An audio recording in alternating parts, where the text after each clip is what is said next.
Didier, c'est Sylvia pour Disney, donc c'est une question pour les enfants. Je voulais savoir quelle est la force de l'équipe de France et quels conseils tu donnerais aux enfants qui rêvent d'un jour participer à l'Euro. En tant que joueur? En tant que joueur, ouais. La force d'une équipe, peu importe les individus, le talent des uns et des autres, on est toujours dans une force collective et un état d'esprit parce qu'à qualité égale, même au plus haut niveau, c'est toujours cette force mentale, cette force de groupe qui fera la différence. Après, pour les enfants, oui, on a tous été enfants un moment, on a tous eu des rêves. Certains se réalisent, certains pas.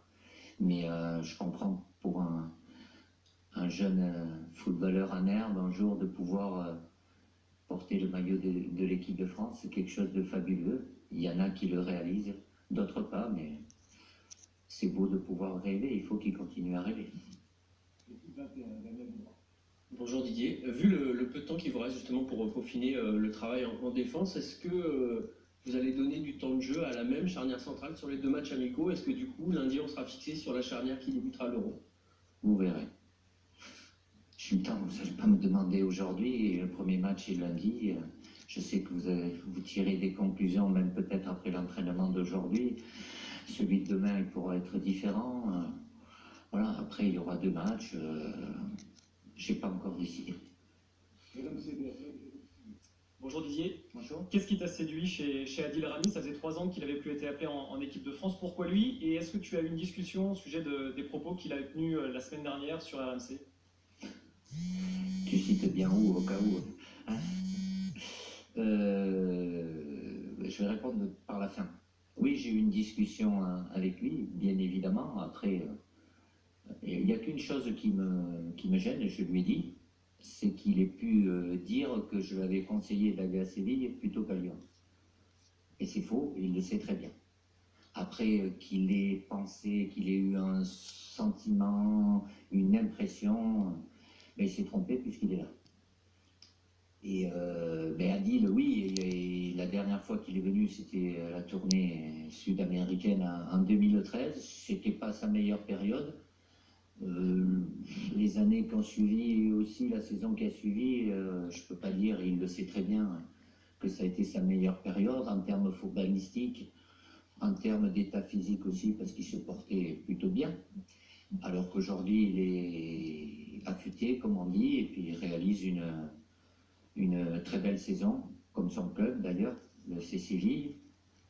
Et il a, même si ça remonte, mais il a quand même une expérience internationale, puisqu'il a 25 matchs en équipe de France, donc il sait ce que c'est le niveau international, même s'il a eu un creux, pour pas dire un trou, un peu long, mais cette saison, il a retrouvé un très très bon niveau. Bonjour Didier. Bonjour. Dimanche dans Téléfoot, tu disais à ton ancien coéquipier Vicente Lizarazu que tu apprenais la roublardise à certains de tes joueurs. Alors comment ça se traduit? J'apprenais. C'est le terme. L'apprendre, tu nais un peu avec, tu le deviens avec l'expérience. Apprendre, mais oui, je parlais avec Lisa de ça par rapport à l'aspect défensif. Et aujourd'hui, si vous avez un joueur qui fait 10 cm de plus que vous, si vous voulez lutter dans les airs, vous ne pourrez pas gagner. Donc, le corps est fait aussi avec des bras et il faut pouvoir s'en servir, et le corps aussi, et faire en sorte, par moment, si on ne peut pas lutter dans les airs, de faire en sorte de ne pas laisser trop d'initiative à l'adversaire avec qui on est en marquage.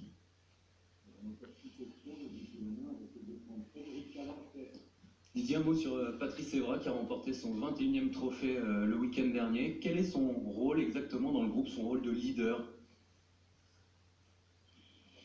Patrice, Pat a une expérience, évidemment, il y a un moment qu'il est là.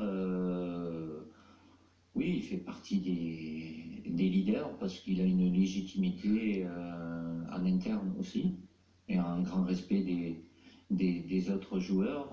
Je le connais très bien puisque je l'ai eu très jeune, donc voilà, il assume très bien ce rôle-là, comme il l'a été dans les grands clubs dans lesquels il est passé, dans le grand club dans lequel continuer de poursuivre son aventure la saison prochaine.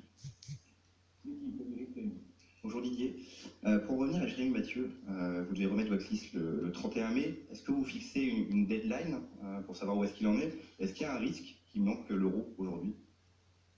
La deadline, vous la connaissez, hein. Officiellement, elle est le 31 avant minuit. Manquer l'Euro, non. Je sais pas c'est pas un problème qui nécessite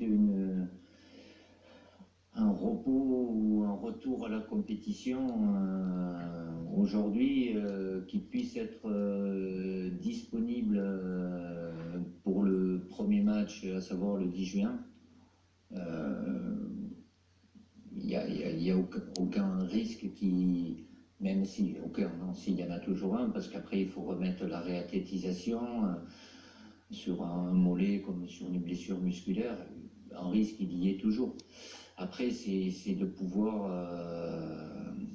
évaluer. On a 2 matchs amicaux, un je vous dis il ne pourra pas le jouer, c'est sûr, c'est à savoir s'il peut, c'est envisageable qu'il puisse être disponible pour le second. Aujourd'hui, je n'ai pas suffisamment d'éléments pour pouvoir répondre.